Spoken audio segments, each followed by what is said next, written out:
জিনিস, ক্ষমতার ধারে কাছে গেলে সবাই বিবেককে একদম হারিয়ে ফেলে। মানুষ বুঝে না যে 2000 শহীদের বিনিময়ে যে নতুন একটা বাংলাদেশ পাওয়া হলো। এই বাংলাদেশে আপনি চাঁদাবাজি, খুন, হত্যা, রাহাজানি, সন্ত্রাসী করতে পারবেন না।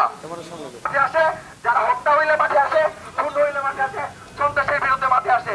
এই মানুষগুলোকে চিনে রাখবেন। সামনের দিনে যখন রাজনীতি করতে যাবেন, এই যে অরাজনৈতিক গোষ্ঠী আছে, এদেরকে আপনি